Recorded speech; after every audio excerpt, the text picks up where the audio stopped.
proudly we hail at the twilight's last gleaming, whose broad stripes and bright stars through the perilous fight o'er the ramparts we watched were so gallantly streaming, and the rockets' red glare, the bombs bursting in air, gave proof through the night that our flag was still there. Oh, say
ladies and gentlemen, the President of the United States, and His Excellency Jens Stoltenberg, Secretary General of the North Atlantic Treaty Organization.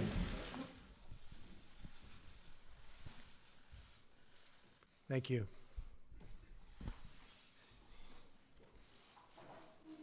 Secretary General Stoltenberg, it's a pleasure to welcome you to the White House, especially at such an important moment in our great alliance.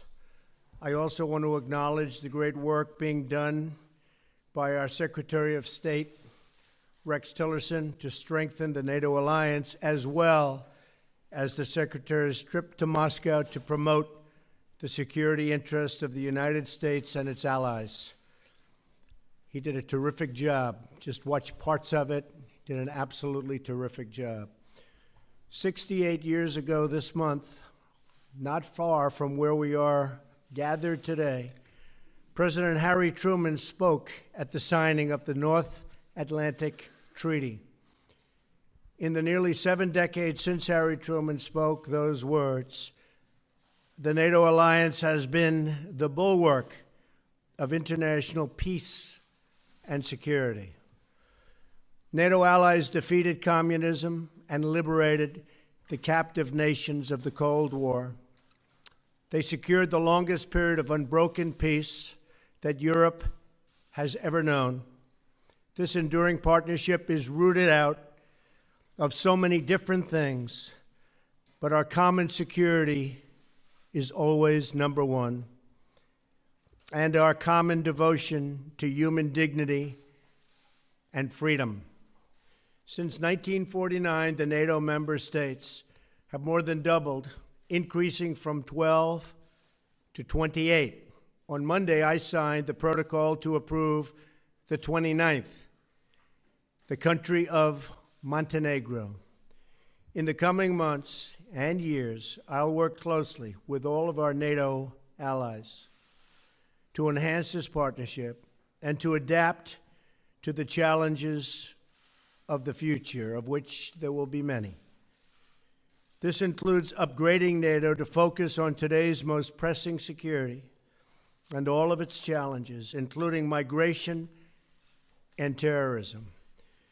We must also work together to resolve the disaster currently taking place in Syria.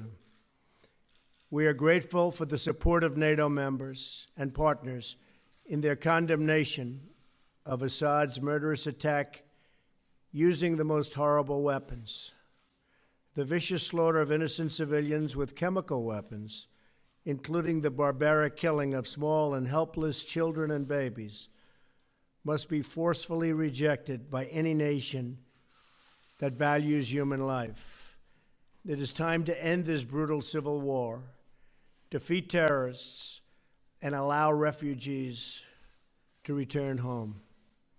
In facing our common challenges, we must also ensure that NATO members meet their financial obligations and pay what they owe. Many have not been doing that. The Secretary General and I agree that other member nations must satisfy their responsibility to contribute 2% of GDP to defense. If other countries pay their fair share instead of relying on the United States to make up the difference, we will all be much more secure, and our partnership will be made that much stronger. The Secretary General and I had a productive discussion about what more NATO can do in the fight against terrorism.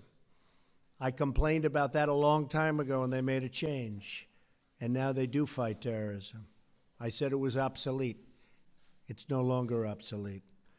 It's my hope that NATO will take on an increased role in supporting our Iraqi partners in their battle against ISIS. I'm also sending General McMaster to Afghanistan to find out how we can make progress alongside our Afghan partners and NATO allies. Every generation has strived to adopt the NATO alliance to meet the challenges of their times. And on my visit to Brussels this spring, which I look very much forward to, we will work together to do the same. We must not be trapped by the tired thinking that so many have, but apply new solutions to face new circumstances, and that's all throughout the world. We're not here to stand on ceremony, but to develop real strategies to achieve safety, security, and peace. We're here to protect the freedom and prosperity of our citizens and to give them the future they so richly deserve. Secretary General, I'm honored to have you here today and to reaffirm our commitment to this alliance and to the enduring values that we proudly, and I mean very proudly, share. Thank you very much. Thank you for being here. Thank you. Thank you so much, Mr. President. We just had an excellent and very productive meeting, and it's really an honor to meet you for the first time here in the White House. We agree that NATO is a bedrock of security, both for Europe and for the United States. 2 world wars and a Cold War have taught us all that peace in Europe is not only important for Europeans, but is also important for the prosperity and the security of North America. So a strong NATO is good for Europe, but a strong NATO is also good for the United States. And therefore I welcome the very strong commitment of the United States to the security of Europe. We see this commitment not only in words, but also in deeds. Over the past months, thousands of US troops have been deploying to Europe, a clear demonstration that America stands with allies to protect peace and defend our freedom. And yesterday, you announced the completion of the ratification of Montenegro's membership in NATO, another expression of your strong commitment to Europe and to the transatlantic bond, and we thank you for that. In a more dangerous and more unpredictable world, it is important to have friends and allies. And in NATO, America has the best friends and the best allies in the world.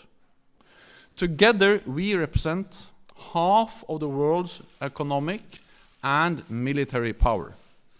No other superpower has ever had such a strategic advantage. This makes the United States stronger and safer. We saw that after the 9/11 attacks on the United States. That was the first time NATO invoked our Article 5, the Collective Defense Clause. Allies sent AWACS surveillance planes to help patrol American skies. And we launched NATO's biggest military operation ever in Afghanistan. Hundreds of thousands of Europeans and Canadian soldiers have served shoulder to shoulder with American troops. More than 1,000 have paid the ultimate price. Earlier today, I laid a wreath at Arlington National Cemetery in tribute to the fallen. It was a deeply moving experience. We owe it to our servicemen and women to preserve the hard-earned gains we have made together in Afghanistan. We were reminded of their sacrifice just this week when a US soldier was killed there fighting ISIL. Our mission in Afghanistan is a major contribution to the fight against international terrorism. NATO plays a key role in many other ways also. All NATO allies are part of the global coalition to counter ISIL. And NATO provides direct support to the coalition with training for Iraqi forces in their fight against terrorists and more intelligence sharing. And you are right, we have established a new division for intelligence, which enhances our ability to fight terrorism and working together in the alliance to fight terrorism in an even more effective way. But we agreed today, you and I, that NATO can and must do more in the global fight against terrorism. In the fight against terrorism, training local forces is one of the best weapons we have. NATO has the experience, the expertise, and the staying power to make a real difference. And fighting terrorism will be an important topic when NATO leaders meet in Brussels in May. The other major topic will be fairer burden sharing in our alliance. And we had a thorough discussion on this issue today. And Mr. President, I thank you for your attention to this issue. We are already seeing the effect of your strong focus on the importance of burden sharing in the alliance. We agree that allies need to redouble their efforts to meet the pledge we all made in 2014 to invest more in our alliance. It is about spending more on defense, it is about delivering the capabilities we need, and it is about contributing forces to NATO missions and operations. This means cash, capabilities, and contributions. Fair burden sharing has been my top priority since taking office. We have now turned a corner. In 2016, for the first time in many years, we saw an increase in defense spending across European allies and Canada. A real increase of 3.8%, or $10 billion more for our defense. We are now working to keep up the momentum, including by developing national plans outlining how to make good on what we agreed in 2014. We know that we all need to contribute our fair share, because we need to keep our nation safe in a more dangerous world. We discussed many different topics during our meeting today, including the horrendous use of chemical weapons in Syria. Any use of chemical weapons is unacceptable, cannot go unanswered, and those responsible must be held accountable. So, Mr. President, thank you once again. I look forward to working with you to keeping the alliance strong, and I look forward to welcoming you to Brussels in May, when heads of state and government in the alliance meet there to address the challenges and the need to continue to adapt the alliance to a more challenging security environment, and to respond both to the need for fair burden sharing and stepping up our efforts to fight international terrorism. So thank you once again. Thank you very much. Great. Thank you. So we'll have a couple of questions. Jeff Mason. Thank you. Thank you, Mr. President. I'd like to ask you about two topics, if I may.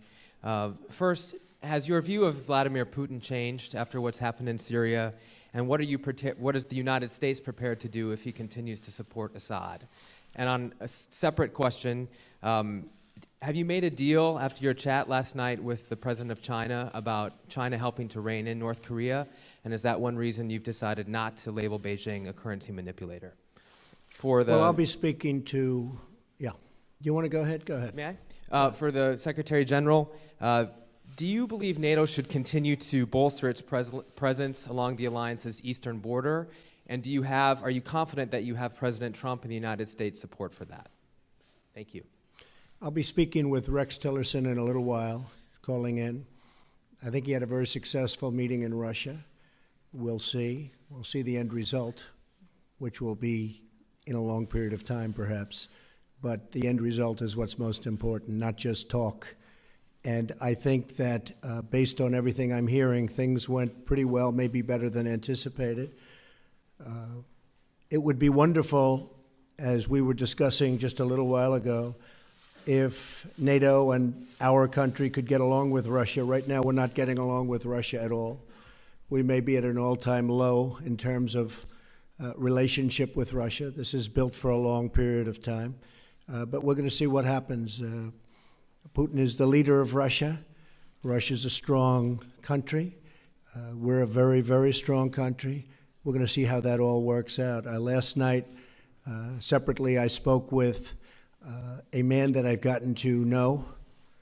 I don't know Putin, but I do know this gentleman. I've spent a lot of time with him over the last 2 days, and he is the president of China. You were there, most of you were there, and it was quite an interesting period of time. President Xi wants to do the right thing. We had a very good bonding. I think we had a very good chemistry together. I think he wants to help us with North Korea. We talk trade, we talk a lot of things, and I said, the way you're going to make a good trade deal is to help us with North Korea. Otherwise, we're just going to go it alone. That'll be all right, too. But going it alone means going it with lots of other nations.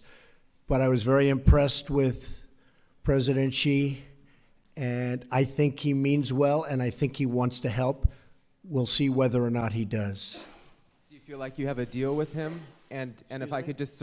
Do you feel like you have a deal with him in terms of the currency manipulation designation? And have your views changed on Putin? We're going to see. We're going to see about that. And I'll also see about Putin over a period of time. It'd be a fantastic thing if we got along with Putin and if we got along with Russia. And that could happen, and it may not happen. It may be just the opposite. I can only tell you what I would like to do. I would love to be able to get along with everybody. Right now, the world is a mess.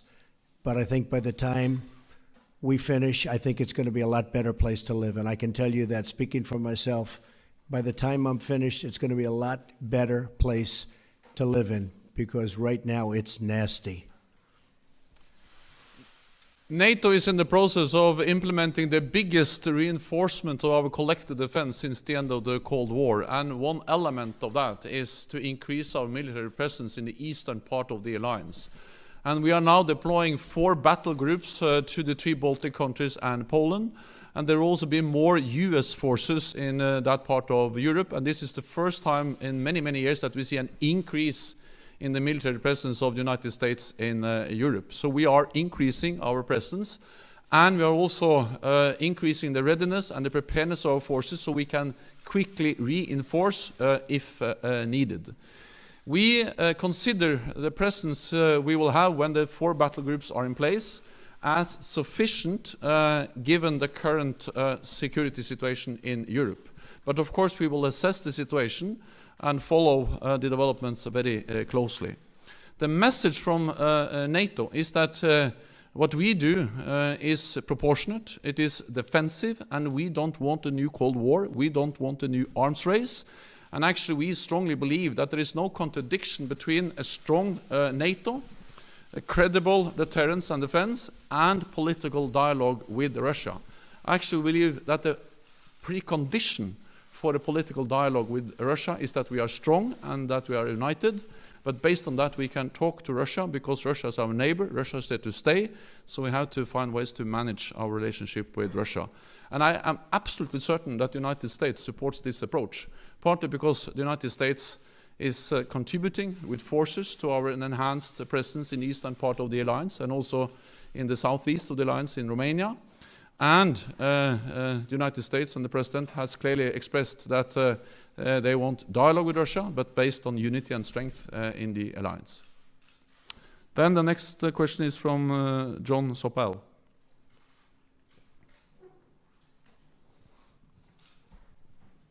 Thank you very much. Secretary General, how long do you think it will take you to persuade the other European countries to burden share? And what are you going to do to persuade them? Mr. President, could I ask you, do you think it's... I'm here to help. And Mr. President, do you think it's conceivable, what's your instinct, was it possible that Syrian forces could have launched that attack in Idlib last week without the Russians knowing? And have you been disappointed, surprised by Vladimir Putin's reaction since then? Thank you very much. I think it's certainly possible. I think it's probably unlikely. And I know they're doing investigations into that right now. I would like to think that they didn't know, but certainly they could have. They were there. So we'll find out. General Mattis is looking into it with the entire Pentagon group that does that kind of work. So it was very disappointing to see it's disappointing no matter who does it. But when you get into the gases, especially that form, it's vicious and violent. And everybody in this room saw it all too many times over the last 3 or 4 days. Young children dying, babies dying, fathers holding children in their arms that were dead children. There can't be a worse sight, and it shouldn't be allowed. That's a butcher. That's a butcher. So I felt we had to do something about it. I have absolutely no doubt we did the right thing. And it was very, very successfully done, as you well know. Thank you. On defense spending and burden sharing, that has been my top priority. I have raised it in all my meetings, in all capitals I have visited with prime ministers, presidents, minister of finance, and of course also defense and foreign ministers. And I expect, of course, all allies to make good on what they decided back in 2014. And a very strong and clear message from President Trump has been very helpful. So now we see that things are starting to move in the right direction. For the first time after many, many years of decline in defense spending, we now see an increase in defense spending across Europe and Canada. So they have started to move in the right direction. 3.8% real increase in defense spending across Europe and Canada is a significant step in the right direction. It's not enough. We still have a long way to go, but at least they have turned the corner. European allies have turned the corner. Instead of reducing defense spending, they have started to increase defense spending. Then I think it is important to remember that this is something the Europeans do because they know that this is in their own security interest. It is in their interest to invest more in European defense because the world has become more dangerous. Many European allies, of course, all European allies reduced defense spending after the end of the Cold War because then tensions went down. But if you are decreasing defense spending when tensions are going down, then you have to be able to increase the defense spending when tensions are going up. And now they are going up. So we have still a long way to go, but I'm encouraged by the fact that we have started to move in the right direction. And so last year there were 5 allies spending 2%. This year, Romania has declared that they will reach 2%. Next year, Latvia and Lithuania will also reach 2%. So we'll go from 5 to 8, which is at least going in the right direction. But still, we have some work to do. And I did ask about all the money that hasn't been paid over the years. Will that money be coming back? We'll be talking about that. We want to talk about that, too. Anita Kumar, where are you? Hi. McClatchy. Hi.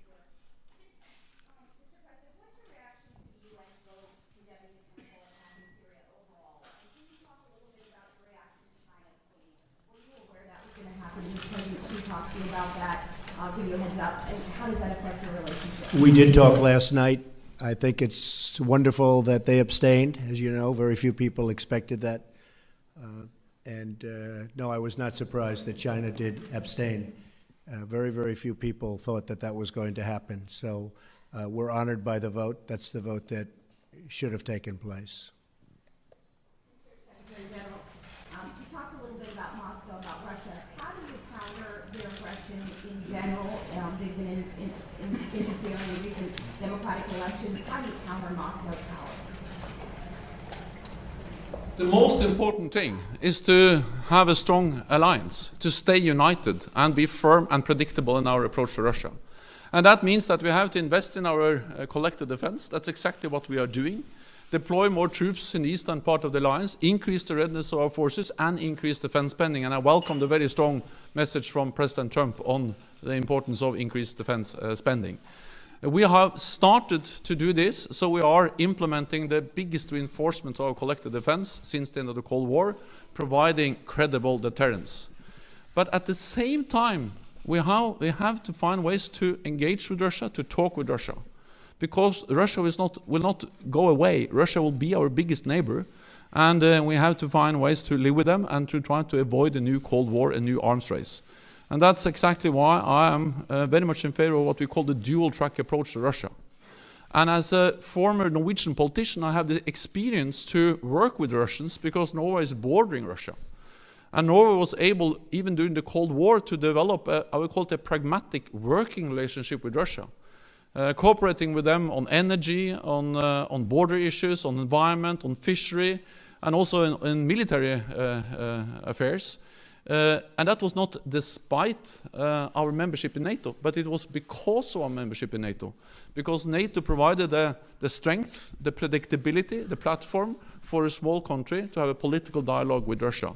So I strongly believe that the only way to deter Russia is to be strong, but the only way to avoid a new Cold War, avoid a new arms race, and avoid increasing tensions is to continue to engage Russia in a political dialogue and to make sure that what we do is defensive and proportionate in response to a more assertive Russia. Okay. Then I give the floor to Tove Bjørgaas.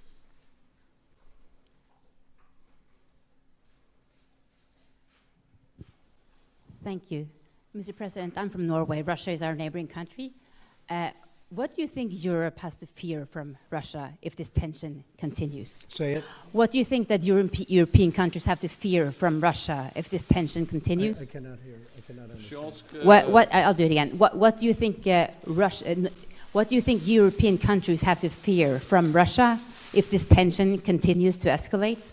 And for you, Mr. Secretary General, the President has said that the attack in Syria last week was warranted, and it was also an attack on U.S. allies. Do you think that this attack was warranted, and do you see NATO playing any supporting role in future actions in Syria? Well, I wanted to start by saying hopefully they're going to have to fear nothing ultimately. Right now there is a fear, and there are problems. There's certainly problems. But ultimately, I hope that there won't be a fear and there won't be problems and the world can get along. That would be the ideal situation. It's crazy what's going on, whether it's the Middle East or you look at, no matter where the Ukraine, you look at whatever you look at, it's got problems, so many problems. And ultimately, I believe that we are going to get rid of most of those problems and there won't be fear of anybody. That's the way it should be. We have a very big problem in North Korea, and as I said, I really think that China is going to try very hard and has already started. A lot of the coal boats have already been turned back. You saw that yesterday and today. They've been turned back. The vast amount of coal that comes out of North Korea going to China, they've turned back the boats. That's a big step, and they have many other steps that I know about. So we'll see what happens. It may be effective. It may not be effective. It's not effective. We will be effective. I can promise you that. Thank you. NATO has constantly condemned the use of chemical weapons in Syria, and the use of chemical weapons is horrendous, and it's a clear violation of international law. And any use of chemical weapons is unacceptable and cannot go unanswered. So those responsible must be held accountable. The strike against the airbase in Syria was a U.S. operation based on U.S. intelligence, but you have seen that within the alliance this has been something which has been met with a lot of understanding, because NATO allies do not accept that chemical weapons are used. And therefore, we also strongly support the efforts of the Fact-Finding Commission to try to find out actually what happened and to make sure that we don't see any use of chemical weapons in the future. Okay. Thank you very much. Thank you. Thank you very much.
say can you see by the dawn's early light what so proud